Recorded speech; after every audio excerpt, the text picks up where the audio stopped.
This is your host, Laura Figures, with the Freedom Isn't Free podcast. And today I have a guest, and she was supportive. She was there supporting me. She is the battle buddy to my friend, and the reason why I started this podcast, Barry Brentingham. She was his battle buddy. And today I have the honor to interview her. And I'm just so excited, Kia, for you to join us to describe your relationship, your buddy battle relationship to everyone. So let's jump right into it, Kia. So describe how y'all met. Like, how was this relationship? Because I know how Buggy was. And for everyone to know, Buggy is Barry. His real name was Barry, but we call him Buggy. So tell us, Kia. Right. I call him Britt. So I met Britt in Germany. I think I got to Germany like 2004, maybe. And he was in my unit, and they kept saying, "Oh, it's somebody here from Baltimore also." So I'm like, "All right, bet." You know what I'm saying? So I meet Britt, and I said, "I hear you from Baltimore," and he was like, "No, I'm not from Baltimore. I'm from Ocean City." He was like, "I can't stand when people from Maryland always assume like you from Baltimore." And I was like, "Whatever." And then from there, it was so funny. Like, we just kind of bust out laughing, and then we just connected. We just became really, really close. I can't explain it, but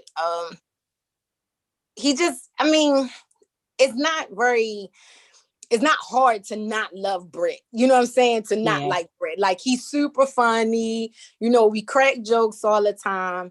And when you're in the military and you at all these different duty stations, when you find somebody that's like from your city or close to your city, like, oh, we need to link up. So that's how it was when it was with Britt. I'm in Germany, and it was like, oh, I got somebody that's from Maryland. And then we just became really close. So your first duty station was Germany? No, my first duty station was Korea. Okay. Yeah, because I joined the military in 1999. Oh, okay. Yeah. I didn't meet Britt until later, like years later. Okay. So what year did you meet Britt? I met Britt like 2004. I want to say 2004 is when I got to Germany.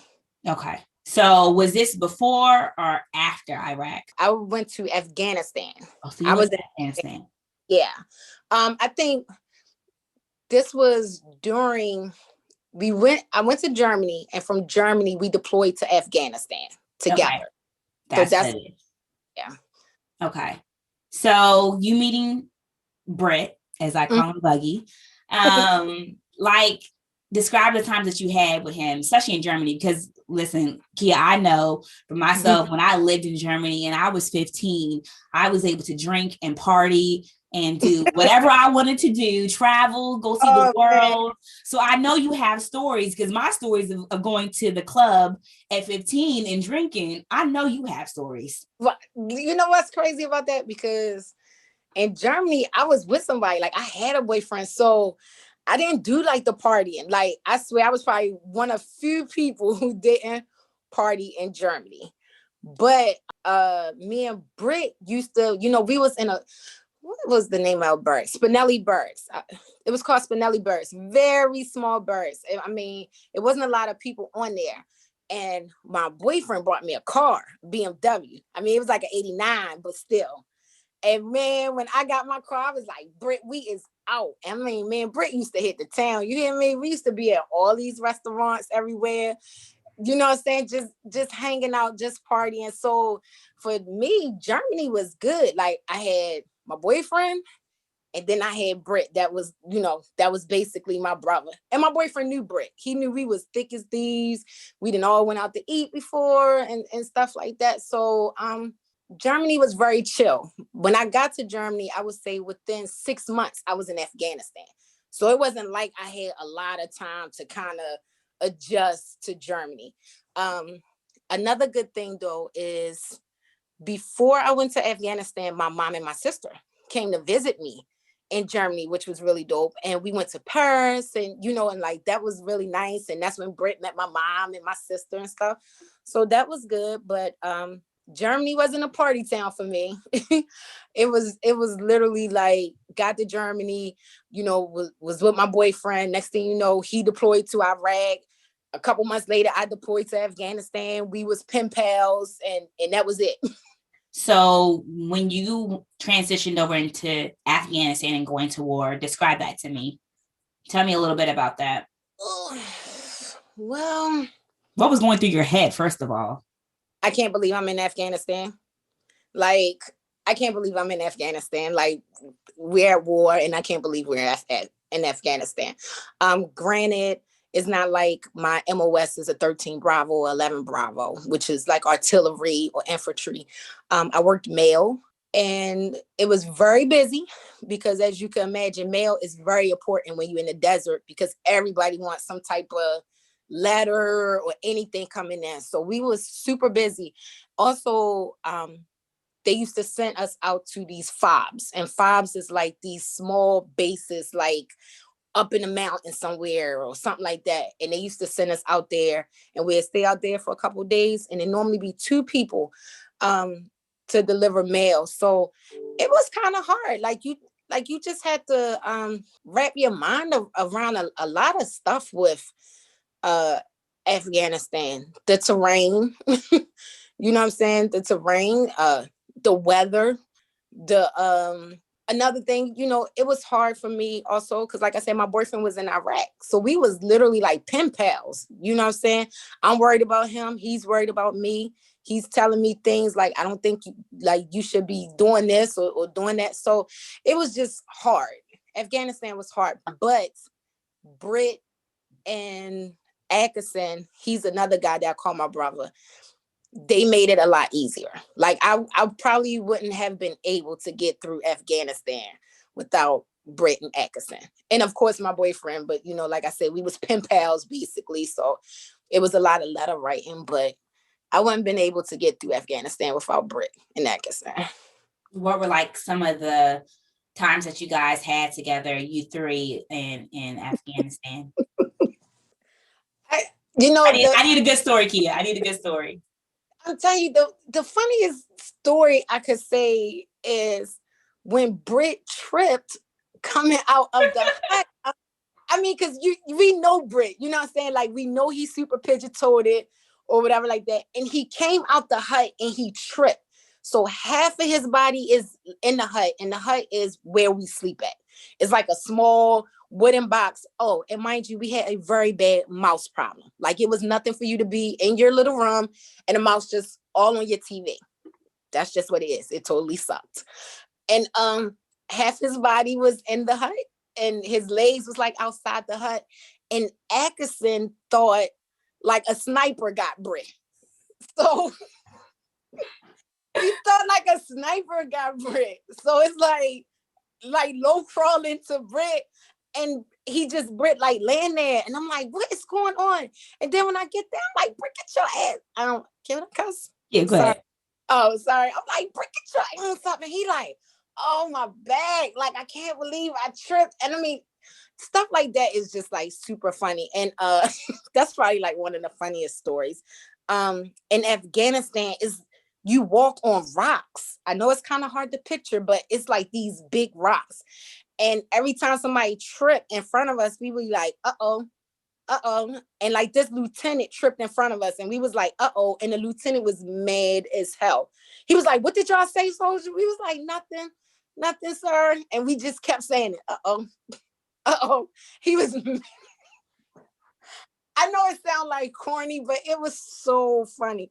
When you're in the desert, like every little thing is hilarious. So those were like the funniest times. The trips, I hate to say this, L bathroom, the female bathroom was like a nice little walk. So once you in your little hut for the night, you want to hold it. But the guys, they was different. So they could use a water bottle, so to speak. So when I used to get them in the morning to go to work, they used to be coming out the hut with like 5 or 6 water bottles.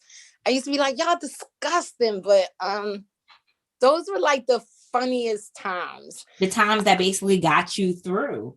Yeah, like some difficult moments. Very, very difficult. But I had such a good time in Afghanistan as far as I got to be with them. You know, it wasn't a day that I wasn't with Britt and Atkinson. We all worked in the post office.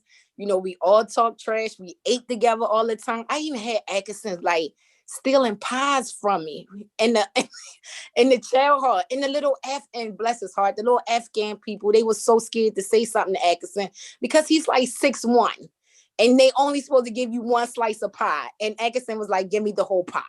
And I used to make him take it from me, but stuff like that. Oh my gosh. So, you know, now that, listen, you are back home and thank God, Yeah. you know, you now leaving Afghanistan, you know, Right. catch me up. What happened? I think we left Afghanistan. We got back to Germany, and Britt left before me. He left a little bit before me, if I'm mistaken. And then Britt got out. So, you know, he got out and I stayed in. My next duty station was Fort Eustis, Virginia. So we always, you know, kept in contact and stuff like that. And but that's just kind of how things went. You know, when you're in the military, you either going PCS somewhere and you're going to leave who you was hanging with or whatever like that. But me and Britt always, always, always, it was always talking on the phone, email, or, you know, text or whatever.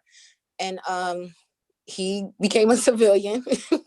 He became a civilian, and I stayed in. And that's where I'm at now. I'm still, you know, still in Virginia.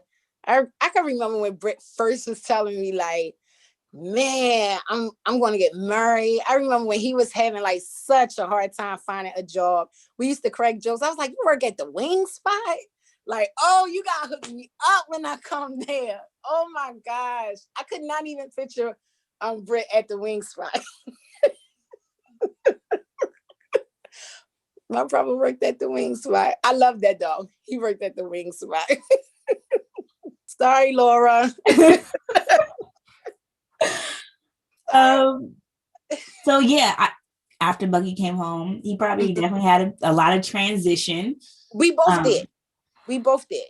We both did. We both did. Like how I just cracked jokes with the you know, him working at the wing spot. Like once I came to Fort Eustis, I think I stayed in maybe about 2 more years. And then I got out. And for some reason, a lot of people think if you was in the military, one, that you're rich. I don't know where they got that from. Two, they think that you could basically get any job you want. Like it's going to fall in your lap. That's not the case either. And we both used to be like, hey man, I need to use you for a reference. And like, what job you trying to get at now? And we had some crazy jobs. I mean, I sold timeshares, you know what I'm saying? Like, and that was a good time because we both was like, started low and then, you know, we started rising and he did like his human resource stuff and, you know, and then I finally got my government job and, you know, and things like that. So over the years, it sounded like you guys stay connected. Like, you know, absolutely. We stay connected. He left Germany, y'all still stay connected. He left, got out. You came back to Fort Eustis and then got out. Y'all still stayed connected over the years. And then we came to 2020. Yes.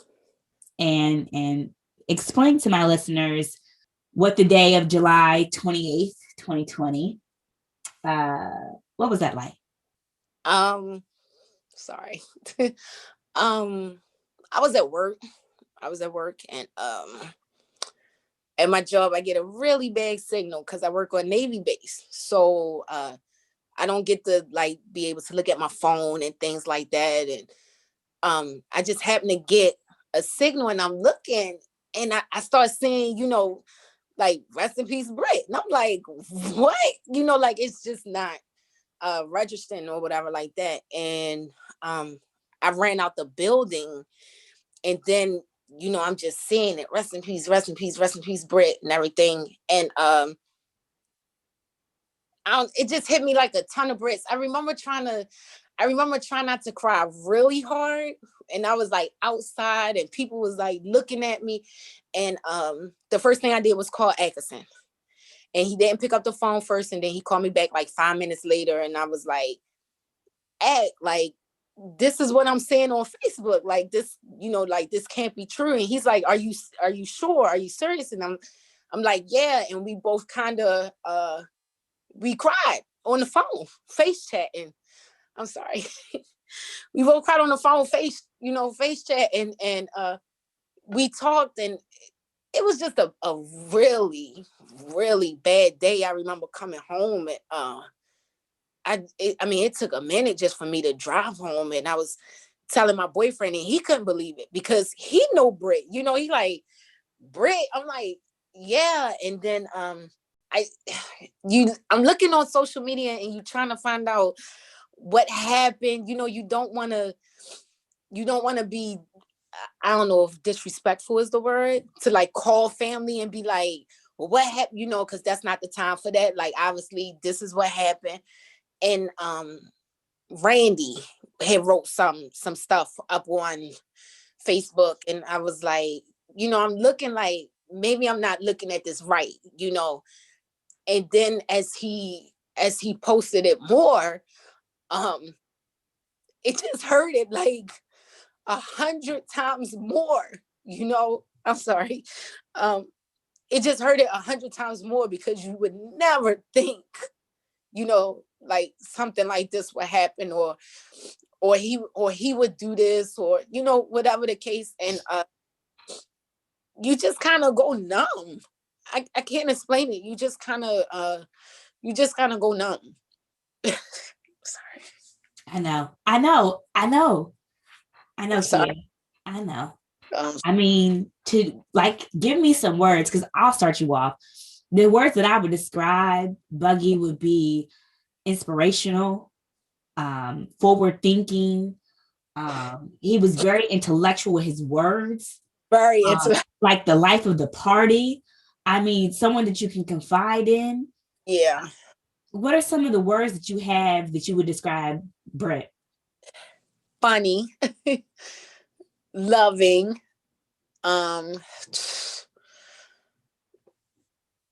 he was just awesome. I'm sorry. He was just, he was just awesome. Like, I can't explain it. He was just awesome. He was just awesome.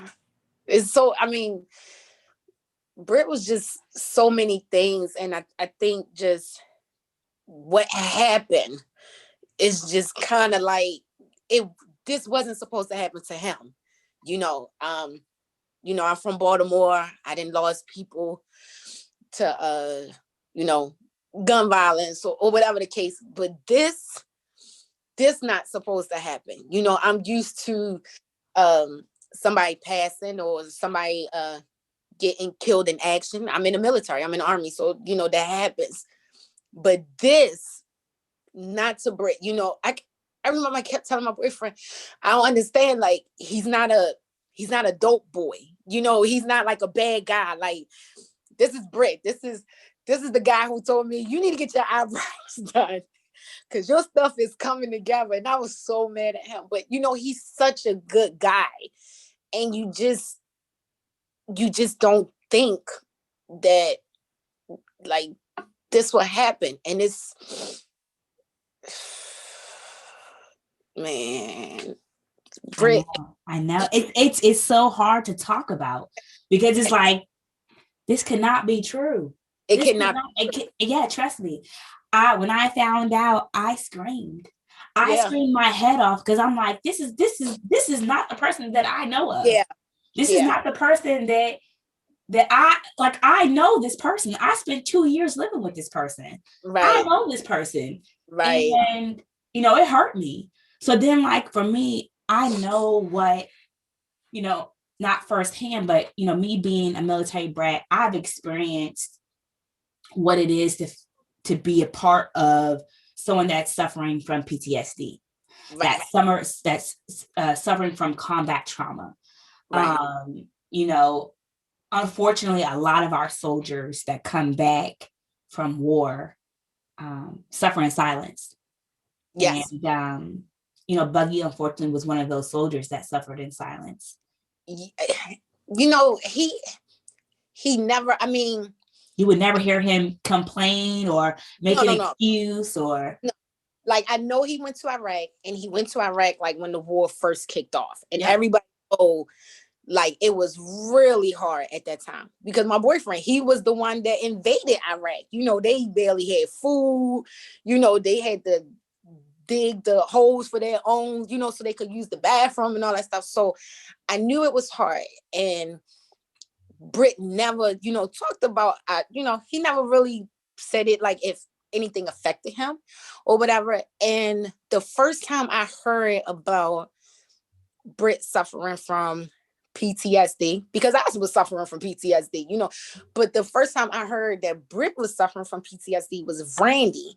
Randy, it was either at the funeral or he wrote something on social media, and kind of that's what I was trying to do. I was trying to like piece things together because I just felt that it wasn't appropriate for me to be contacting his family or Laura or, you know, being in anybody inbox, like, tell me what happened and all that stuff. And I had a lot of our military friends reach out to me, you know, inboxing me like, what happened to him? And I will not say nothing. You know, something happened, he's not here, but that's not my place to say what, you know, like what took place. It was one person that I told besides Atkinson. And that's because Atkinson was like my other brother, you know, he's the one that's on the picture. And I think it was like a couple months ago, I wrote something on social media, and it was my old NCO. He was Britt NCO too. And he reached out to me, and he was, you know, he was hurting too about Britt. And I told him, and he said, kid, it's, you know, like, you might need to go talk to somebody, because I guess he could see it. And before he said that, I've been was saying, like, you know, telling my boyfriend, like, I might gotta go and talk to somebody, because I'm just like not getting it together with Britt. Like, even now it comes in waves. Like, I would be really sad and cry real hard for a long time, and then I stop, and then, you know, I might post something on Facebook, and it's just hard. And but he said that, you know, he reached out to me. He said, you need to go talk to somebody. And that's what I did. After that, I picked up the phone, I called the VA, and I said, I need to talk to somebody like now. You know what I'm saying? And they got me into contact with somebody, and I've been talking to her, and she's great. You know, she's great. Does it make it any easier? No, it doesn't. And I guess because I'm still grieving really hard, like a lot of people that love Britt.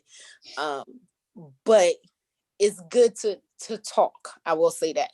It's good that I have somebody here that I could talk to. Like, he knew Britt. He understand what it is. He was in the Army for 13 years also. So, you know, I could talk with him, but I had to talk to somebody. I was losing it. Basically, I was losing it. I might not have showed it, but I was losing it. I was losing it big, you know. Just. But you pulled through, Kia. You pulled through. And every day you pulling through. Every day you wake up, you pulling through, and you can do this. You know, it's I don't think if there goes a day. Oh, you get me emotional, Kia. Oh, I was trying to, you know, keep it together. But, you know, every day, Kia, it's a fight. It is a fight. And you're going to have to fight. You have to mentally get yourself together and your thoughts together and your mind together, that it's okay. It's okay. It's okay. I'm going to tell you what's the hardest for me, probably.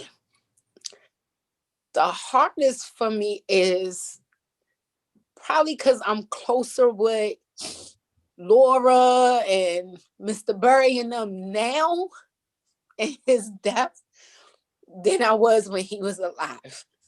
And that's something that, like, I can't forgive myself for, you know. Granted, we talk about our family all the time. You know how it is. You talk about somebody so much, you feel like you know them. Like, he used to tell me so much stuff about Randy. I felt like I knew Randy and way before I even, you know, met him. Randy and Kid, Mr. Burry. And it's just like, now I'm like, you know, I post something and Mr. Burry comment on my picture. I remember the first time he commented, I just bust out crying because only thing I seen was his name. And I was like, Britt here, you know what I'm saying? But it was Mr. Bird, and they look just alike. They look exactly alike. So, you Yes, know, they definitely do. don't they? I mean, they stand alike. Like, They are the same the person. same person. So, like, that's hard.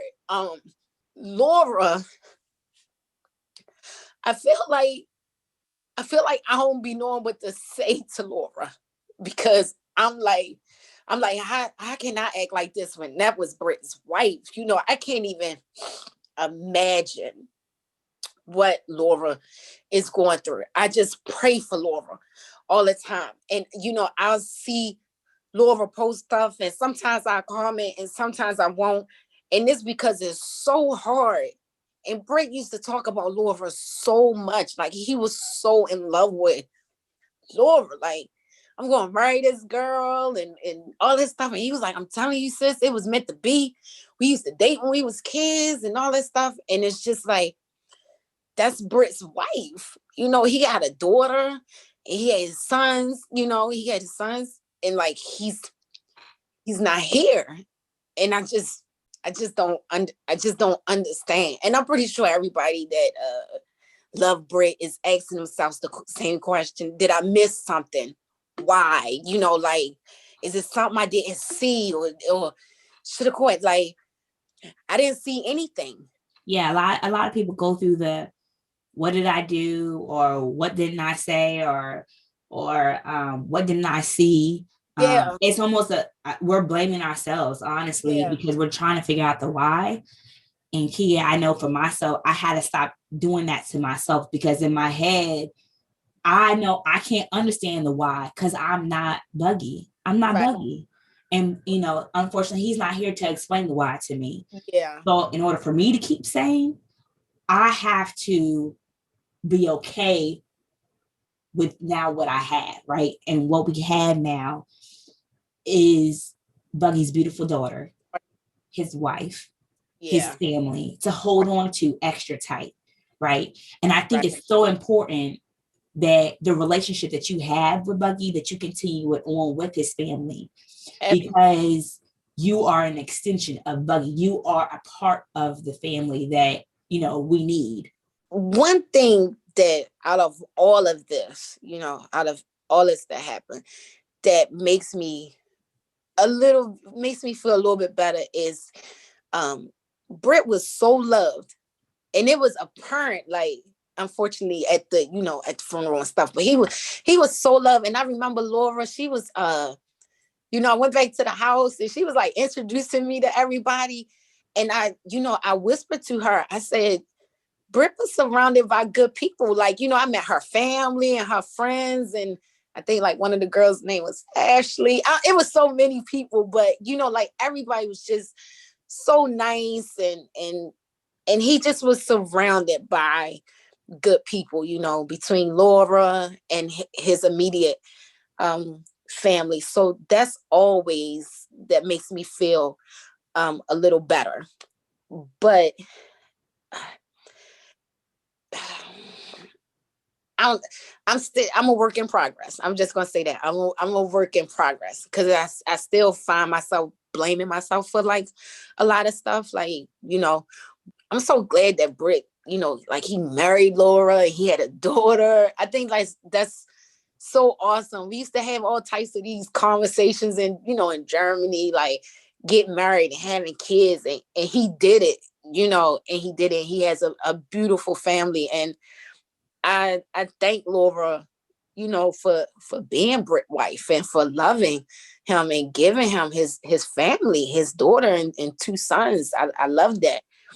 Absolutely. And that like that makes me feel a little bit better. Britt was just awesome. I mean, you know, Britt is Britt. Funny Britt, pigeon toe Britt. Britt right here. He's like everywhere. He's like everywhere. I told my boyfriend, this kind of funny. I had his obituary hanging in my bedroom, like on the mirror. And then like I found myself, I was like getting dressed or whatever. And the obituary kind of like slid down. And I said, that's probably Britt saying, I don't want to see that, sis. Like, go and take me down and put me in the other room. So I like start moving his stuff back here in the back room. And my boyfriend, he was like, yeah, Britt probably ain't want to see you, babe. Yeah, he don't want to see. That's funny. That is something that Buggy would say. That's the funny part. That's the funny part. He would say. That's definitely something he would say. So, Kia, I know, listen, we just highlighted 20, 25 minutes of your relationship that you have with Buggy. And I know we can go on for hours and hours and hours of stories. There are times that we've already sitting around and talked about stories of Buggy. But what is the last touching words that you would want to leave with his family? That I love y'all. Y'all are my family now. And I just said that to Laura. I was telling her, like, we might not talk every day. We might not communicate every day.